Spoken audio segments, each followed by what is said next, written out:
जी हां दोस्तों, बड़ी खबर निकल कर सामने आ रही है। अफगानिस्तान से फिर से युद्ध की खबर। पंजशीर में नेशनल रेजिस्टेंस फ्रंट ने तालिबान के खिलाफ छेड़ा युद्ध, कई इलाकों पर कब्जे का किया दावा। क्या है इसके पीछे सच्चाई, तालिबान ने इसके बारे में क्या बताया है, जानेंगे इस वीडियो में। वहीं दूसरी ओर रूस यूक्रेन जंग के बीच रूस की विक्ट्री डे से पहले यूक्रेनी राष्ट्रपति ने जारी किया नया वीडियो। जेलेंस्की ने रूस को बताया बुराई, कहा जीत यूक्रेन की होगी। जेलेंस्की ने रूस के राष्ट्रपति पुतिन की तुलना हिटलर से की। वहीं दूसरी ओर चीन में इंसान नहीं रोबोट बनाने जा रहा 3D प्रिंटेड डैम 2 साल में होगा तैयार। जानेंगे क्यों है इतना खास, चर्चा पूरी दुनिया में। तो दोस्तों सभी खबरें फटाफट हम आपको कम समय में आसान भाषा में एक एक करके विस्तार से बताएंगे, तो आप मेरे साथ इस वीडियो के आखिर तक बने रहिए। उससे पहले जो साथी MW न्यूज पर पहली बार आए हैं तो चैनल को सब्सक्राइब करके साथ में लगे बेल आइकन को भी दबा दे, ताकि हमारा न्यूज सबसे पहले आप तक पहुंचे। इसी के साथ बात करते हैं खबरों की। जी हां दोस्तों, अफगानिस्तान की पंजशीर में फिर से लड़ाई की खबरें। तालिबान के खिलाफ नेशनल रेजिस्टेंस फ्रंट ने शुरू किया लड़ाई, तो आखिर क्या है सच्चाई। दरअसल अफगानिस्तान में सत्ता पर काबिज तालिबान ने नेशनल रेजिस्टेंस फ्रंट के उस दावे को गलत बताया है जिसमें कहा गया कि पंजशीर प्रांत के अबशर जिले में नए सिरे से लड़ाई शुरू हुई है। रिपोर्ट के मुताबिक पंजशीर के गवर्नर के एक प्रवक्ता अबू बकर सिद्दीक ने कहा कि थोड़ी मात्रा में गोलियां चली, लेकिन तालिबान ने स्थिति को नियंत्रित कर लिया। उन्होंने कहा, हम इस आरोप से इनकार करते हैं, ये कुछ व्यक्तियों की साजिश है, ये सच नहीं है। विरोधियों द्वारा कल शाम अबशर इलाके में थोड़ी मात्रा में गोलियां चलाई गई, लेकिन इस्लामिक अमीरात ने स्थिति को नियंत्रित कर लिया। टोरो न्यूज की रिपोर्ट के अनुसार रेजिस्टेंस फ्रंट ने दावा किया कि पंजशीर प्रांत में अभी भी संघर्ष जारी है और उन्होंने कई इलाकों को अपने कब्जे में ले लिया है। रेजिस्टेंस फ्रंट के प्रवक्ता सेवघाट अहमदी ने कहा, कब्जा करने वाले में पंजशीर प्रांत का एक विस्तारित क्षेत्र है जिसमें अब्दुल्लाह खैल और अबशर घाटी का एक बड़ा हिस्सा शामिल है। तालिबान द्वारा इस संघर्ष का खंडन पंजशीर में तालिबान और नेशनल रेजिस्टेंस फ्रंट के बीच झड़पों की खबरों के बीच आया है। इस्लामिक अमीरात के प्रवक्ता जबीहुल्लाह मुजाहिद ने इन खबरों का खंडन किया और उन्हें अटकलें बताया। उन्होंने कहा, कहीं भी ऐसी घटना नहीं हुई है। दुश्मन ने फेसबुक और ट्विटर पर गलत प्रचार किया, लेकिन सच्चाई यह है कि पंजशीर में हमारी एक मजबूत सेना मौजूद है, इसलिए वहां कुछ नहीं होगा। बता दें कि पंजशीर, कपीसा और परवान प्रांतों में तालिबान शासन के खिलाफ प्रतिरोध बढ़ने की भी खबर आई है। हालांकि तालिबान अधिकारियों का कहना है कि वो प्रतिरोध की गतिविधियों का डटकर मुकाबला करेंगे। बता दें कि पिछले साल विद्रोहियों के आखिरी घर पंजशीर पर कब्जे के दावे के बाद ही पूरे अफगानिस्तान पर तालिबान का कंट्रोल हो गया था। तब उसने पंजशीर के प्रांतीय गवर्नर हाउस पर तालिबानी झंडा फहराने का एक वीडियो जारी कर दावा किया था कि उसने पूरे पंजशीर पर कब्जा कर लिया है। इसके बाद तालिबान के प्रवक्ता जबीहुल्लाह मुजाहिद ने कहा कि अफगानिस्तान में तालिबान के विरोध का आखिरी किला भी फतह कर लिया है। आखिरकार देश जंग के भंवर से बाहर आ गया है। तालिबान ने इसके बाद सरकार गठन में 6 देशों को न्योता भेजा था। इसी के साथ आपको बता दें कि जी हां दोस्तों, रूस और यूक्रेन के बीच युद्ध को शुरू हुए 74 दिन बीत चुके हैं। इसके बावजूद जंग के मैदान में किसी भी देश को निर्णायक बढ़त मिलती नहीं दिख रही है। इसी बीच रूस में विक्ट्री डे परेड की तैयारियां शुरू हो गई है। इस परेड में रूस अपनी सैन्य शक्ति का प्रदर्शन करने जा रहा है।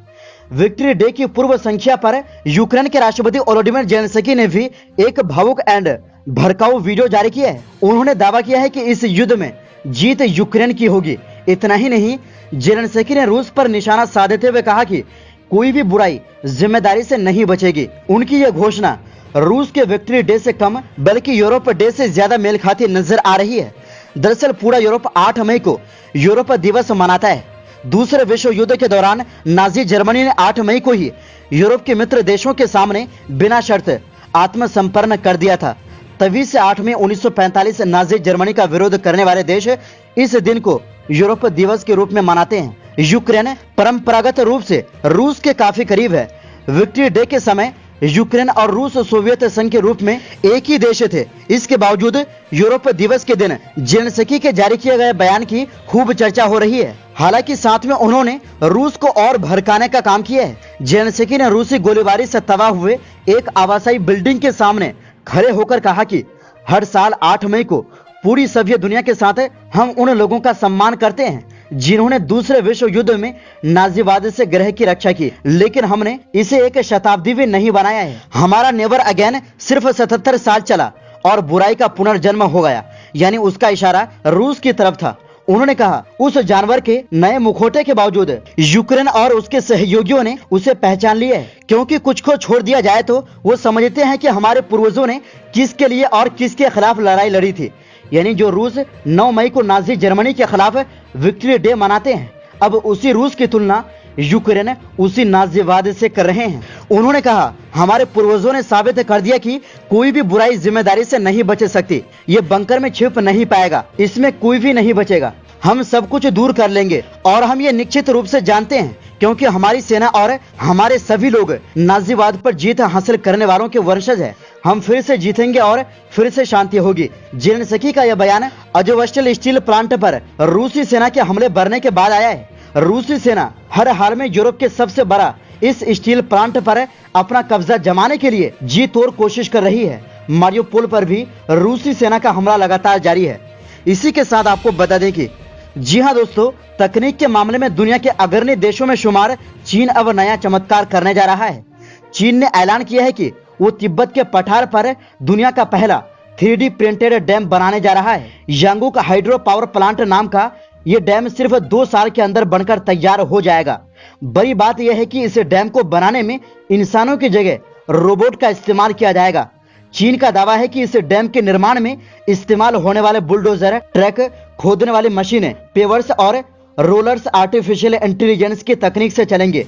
ऐसे में मशीनों की मदद से डैम का निर्माण लेयर बाय लेयर में किया जाएगा। यांगकू हाइड्रो पावर प्लांट के लिए डैम निर्माण से जुड़े इंजीनियरों ने बताया कि इसकी ऊंचाई 180 मीटर यानी 590 फीट की होगी। इस डैम का निर्माण येलो रिवर के ऊपर किया जाएगा। यांगकू हाइड्रो पावर प्लांट की बिजली उत्पादन क्षमता 5 अरब किलोवाट घंटा बताई जा रही है। इतना ही नहीं, इस डैम की मदद से हेनान प्रांत और आसपास के इलाकों के 5 करोड़ लोगों को बिजली उपलब्ध करवाई जाएगी।